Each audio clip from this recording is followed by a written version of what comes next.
ওং নমো ভগবতে বাসুদেবায়। জয় শ্রীকৃষ্ণ। রাধে রাধে। ভাদ্র মাসের কৃষ্ণপক্ষের অষ্টমী তিথিতে রোহিণী নক্ষত্রে ভগবান শ্রীকৃষ্ণের জন্ম বা আবির্ভাব হয়েছিল। শ্রীকৃষ্ণ ভগবান বিষ্ণুর অষ্টম অবতার। তার জন্মদিন পালন করার জন্য অনেকেই এই অষ্টমী তিথির পূর্ণ তিথিতে উপবাস করেন। 2025-এ শুভ জন্মাষ্টমীর দিন ভুলেও মুখে তুলবেন না এই 5টি খাবার আপনারা। এই বছর অর্থাৎ 2025 সালে 2 দিন ধরে জন্মাষ্টমী তিথি রয়েছে। তাই হয়তো অনেকের মনেই দ্বিধা রয়েছে যে কোন দিন জন্মাষ্টমী ব্রত পালন করতে হবে, শুক্রবার নাকি শনিবার দিন। আর এই পবিত্র জন্মাষ্টমীর দিনে কিছু ফল, কিছু সবজি এবং কিছু খাবার যা আমাদেরকে একেবারেই খেতে নেই, যা আমাদের সারা বছরের জন্য রোগ ব্যাধি দুর্ভাগ্য রূপে গৃহে ফিরে আসে। তাই ভুলেও আপনারা এই পবিত্র কৃষ্ণ জন্মাষ্টমীর দিনে এই 5টি খাবার একেবারেই মুখে তুলবেন না। নমস্কার বন্ধুরা, গল্প অ্যান্ড কথায় মৌমিতা পরিবারে আপনাদের স্বাগত। আশা রাখি ঈশ্বরের কৃপায় সকলেই ভালো আছেন, সুস্থ আছেন। 2025 সালে শ্রী শ্রী জন্মাষ্টমী তিথি পড়েছে ইংরেজি 16ই আগস্ট 2025, বাংলা 30শে শ্রাবণ 1432 বঙ্গাব্দ শনিবার দিন। অষ্টমী তিথি লাগবে আগের দিনে, মানে শুক্রবার 16ই আগস্ট 29শে শ্রাবণ রাত্রি 1টা 17 মিনিটে, এবং তা স্থায়ী হবে শনিবার 16ই আগস্ট 30শে শ্রাবণ রাত্রি 10টা 49 মিনিট পর্যন্ত। জন্মাষ্টমী পূজা সাধারণত মধ্যরাত্রিতেই করা হয়, অর্থাৎ এই বছর 16ই আগস্ট শনিবার মধ্যরাত্রিতে করতে হবে আপনাদেরকে। কিন্তু যদি অষ্টমী তিথি ওই রাত্রি 10টা 49 মিনিট পর্যন্ত থাকবে, কিন্তু সূর্যোদয় পাওয়ায় ওই দিন অষ্টমী তিথি পালন করা হবে। এই কারণেই ওই দিনে মধ্যরাতের পূজা করতে কোনো অসুবিধে নেই। ভগবান শ্রীকৃষ্ণ ভাদ্র মাসের কৃষ্ণ অষ্টমী তিথিতে রোহিণী নক্ষত্র যোগে আবির্ভাব হয়েছিলেন। তাই জন্মাষ্টমীর দিন রোহিণী নক্ষত্র মুক্ত থাকলে তা অত্যন্তই শুভ বলে গণ্য করা হয়। তাই এই বছর অষ্টমীতে রোহিণী নক্ষত্র যুক্ত থাকছে না, কারণ রোহিণী নক্ষত্র শুরু হচ্ছে নবমী তিথিতে, অর্থাৎ 17ই আগস্ট রবিবার দিন সকাল 6:45 থেকে। তবে রোহিণী নক্ষত্র যুক্ত না থাকলেও জন্মাষ্টমী ব্রতের পূজা করতে কোনো অসুবিধে নেই। এমন কিছু টোটকা বা উপায়ের কথা বলবো, যদি আপনারা তা পালন করেন তাহলে জীবন থেকে সমস্যা চিরতরে নাশ হয়ে যাবে। প্রথমত যে বিষয়টির কথা বলবো তা হলো, যদি আপনার বাড়িতে কখনো আর্থিক সমস্যা হয়ে থাকে, এই পবিত্র জন্মাষ্টমীর দিনে মিষ্টির পায়েস তৈরি করে ভগবান শ্রীকৃষ্ণকে মন্দিরে গিয়ে তা অর্পণ করবেন। এর সাথে ভগবানের প্রিয় সাদা বা হলুদ রঙের ফুল দিতে একদমই ভুলবেন না। আর যদি আপনাদের বাড়ির আশেপাশে কৃষ্ণ মন্দির না থাকে, তাহলে বাড়িতেই এই মিশ্রির ভোগ অর্পণ করুন ভগবানকে। তারপর সেই মিশ্রির পায়েসের প্রসাদ সবাইকে বিতরণ করবেন এবং নিজেও তা গ্রহণ করবেন। এরপর দ্বিতীয়ত, যদি আপনাদের জীবনে কোনো শুভ কার্য না হয়, ব্যবসা বা চাকুরিতে বাধা আসছে, তাহলে এই প্রক্রিয়াটি অবশ্যই করবেন। আপনারা জন্মাষ্টমীর দিন থেকে 8 দিন স্নান করে জটাযুক্ত একটি নারিকেল প্রতিদিন ভগবানকে অর্পণ করুন। জটাযুক্ত নারিকেল মানে আপনারা নারিকেলের খোসা সম্পূর্ণ না ছাড়িয়ে একটু একটু করে বাঁধিয়ে রাখবেন, সেটা অর্পণ করবেন ভগবানকে। এতে সমস্ত আটকে থাকা কাজ ধীরে ধীরে সম্পূর্ণ হতে শুরু করবে আপনাদের।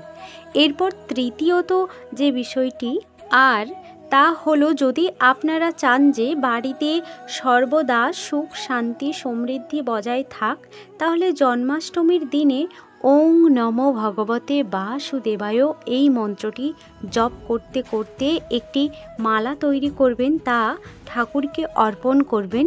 যে খাবারগুলি ভুল করেও খাবেন না সেগুলি হলো পেঁয়াজ, রসুন বা অন্য কোনো আমিষ জাতীয় খাবার এই দিনে আপনারা খাবেন না। মাছ, মাংস এবং অ্যালকোহল বাড়িতে আনা একদমই উচিত নয়।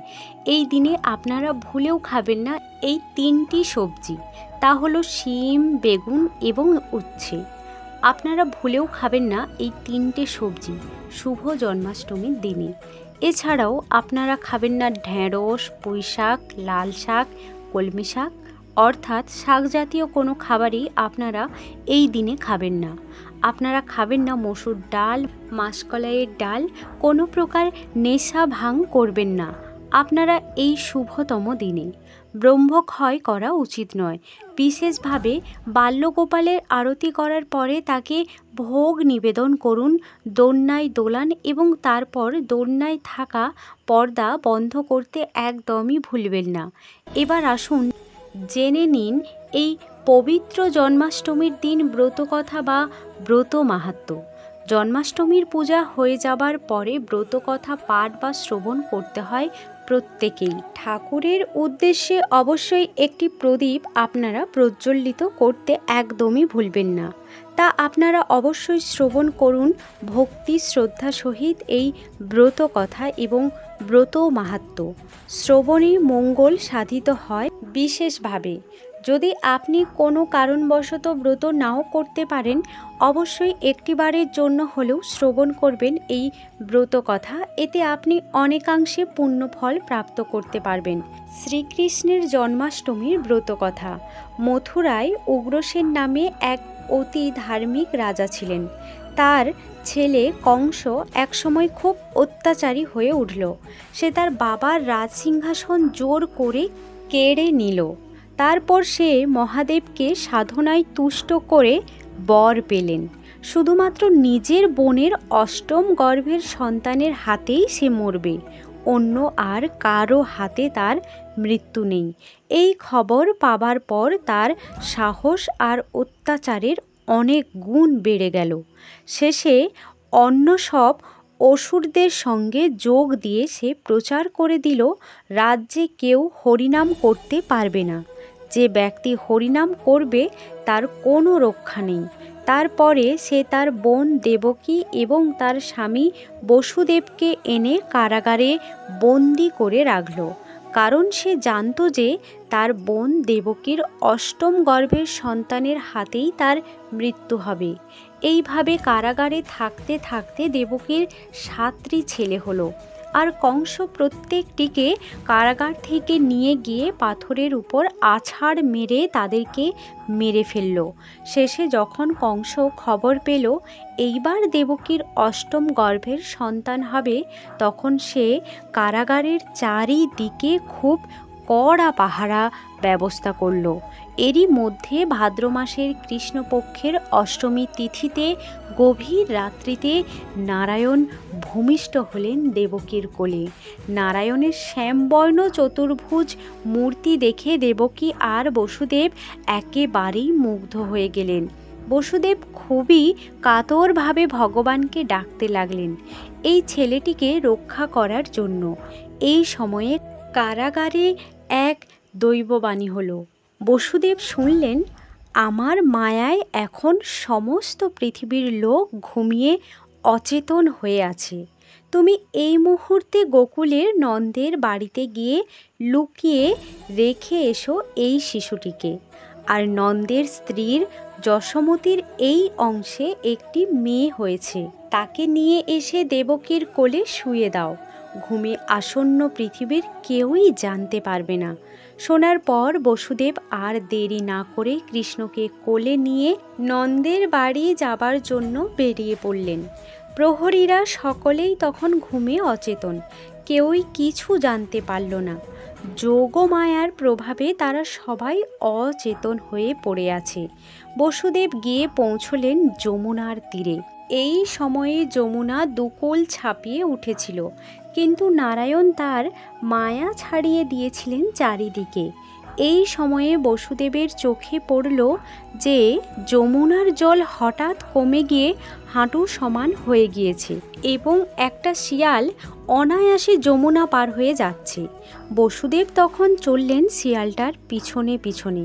বসুদেব ও তার সন্তানকে ভীষণ বৃষ্টির হাত থেকে বাঁচাবার জন্য নাগরাজ তার বিশাল ফোনা বিস্তার করে ধরলেন তাদের মাথার উপরে। এইভাবে অল্প সময়ের মধ্যেই বসুদেব কৃষ্ণকে যশোমতীর কোলে রেখে মেয়েটিকে নিয়ে আবার কারাগারে ফিরে এলেন ও মেয়েটিকে অর্থাৎ দেবী যোগ ও মায়াকে দেবকীর কোলে রেখে দিলেন। সকাল হতেই কংস খবর পেল যে দেবকীর অষ্টম গর্ভের সন্তান একটি মেয়ে হয়েছে। কংস তখন জোর করে দেবীর কোল থেকে মেয়েটিকে কেড়ে নিল। তাকে ছেড়ে দেবার জন্য দেবকী অনেক অনুনয় বিনয় করল কংসের কাছে, কিন্তু কংস কোনো কথাই শুনল না। সে যেমনি মেয়েটিকে পাথরের উপর আছাড় মারতে গেল, সে মুহূর্তে তার হাত থেকে মেয়েটি শূন্যে উঠে গিয়ে যোগ ও মায়ামূর্তি ধারণ করে শূন্যে মিলিয়ে গেলেন। যাবার সময় তিনি কংসকে বলে গেলেন, তোমারে বধিবে যে গোকুলে বাড়িছে সে। তারপর সময় পূর্ণ হতে কংস শ্রীকৃষ্ণের হাতেই বধ হয়েছিল। এই পূর্ণময় ব্রতকথা যে ভাদ্র মাসের কৃষ্ণ অষ্টমীর দিন উপোস রেখে মন থেকে মন দিয়ে শ্রবণ করে, তার 7 জন্মের পাপ নাশ হয়। অন্তিমকালে তার বৈকুণ্ঠ লাভ হয়ে থাকে। জন্মাষ্টমী ব্রতের ফল জন্মাষ্টমী ব্রত স্ত্রী ও পুরুষ উভয় মিলেই পালন করতে পারে। এই দিন শ্রীকৃষ্ণ জন্মগ্রহণ করেন। এই ব্রত পালন করলে সমস্ত পাপ ও অকল্যাণ জীবনে দূরীভূত হয়। হরে কৃষ্ণ কৃষ্ণ কৃষ্ণ হরে হরে, হরে রাম রাম রাম হরে হরে। যতবার পারবেন এই হরে কৃষ্ণ মহামন্ত্রটি অবশ্যই আপনারা জপ করবেন। নয়তো ওং নম ভগবতে বাসুদেবায় এই মন্ত্রটি আপনারা 108 বার অবশ্যই জপ করবেন এই শুভতম দিনে। আজকের পর্বটি এখানেই শেষ করলাম। সকলেই ভালো থাকুন, সুস্থ থাকুন। সম্পূর্ণ পর্বটি দেখার জন্য আন্তরিক ধন্যবাদ।